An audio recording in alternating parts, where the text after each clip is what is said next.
So for today's project, we are building a plyo wall, like for baseball players. So this is where the wall is actually going to be, and this is all just for support. We're going to have some wheels underneath there, that way we can move it around. But right now, and you probably can't see, but it's really rusty metal, and I welded it yesterday, forgot to record. But so I'm going to grind it all down and then start painting later today. This is what it looks like when it hasn't been ground, and then this is what it looks like after I did some grinding. And again, it's just to help the paint stick a little bit better. And the weld's not perfect, but it should be good enough. So I realized I accidentally missed a weld here, so I'm gonna go ahead and touch that up and continue, and I'll show you guys what it looks like when it's all fully ground.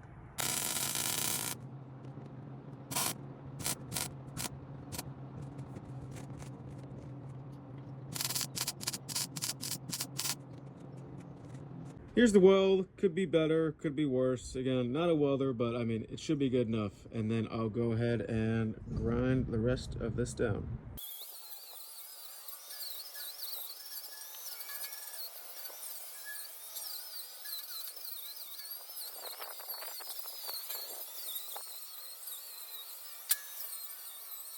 The next step is about trying to figure out how I'm going to put the wood in here, because the rubber is going to be what's attached to the wood, and the wood needs to be attached to here so it stays and the ball can bounce back.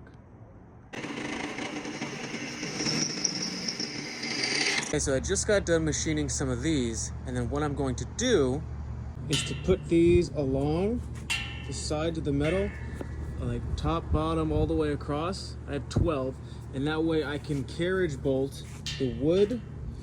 So there's a piece of wood here into this, and that way you can bolt directly to the metal.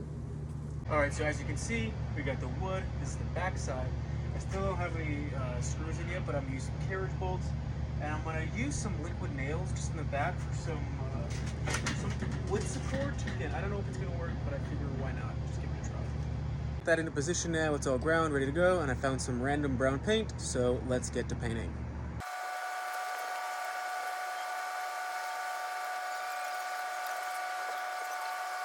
Next step is that we are going to make this piece of wood look a little bit better, because when it goes on that, I don't want it to look terrible.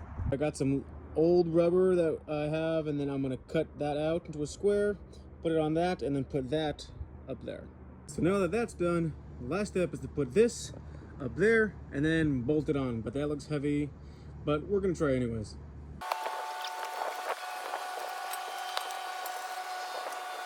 Just like that, it's bolted in. So now all I have to do is tighten those, and then we're all done.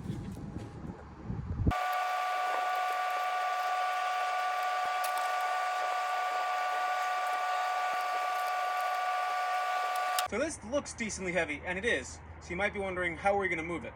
So I found some old tires in the garage, but I only had 2 of them. So quick store trip, and I got 2 new tires and some thick bolts. And if you're wondering, I had machined out 2 holes on each side already to hold the tires. That way we can push and pull and move them out of the way.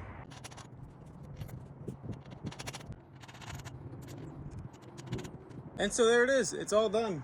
Luckily, tires work good, everything moves, and that's project completed.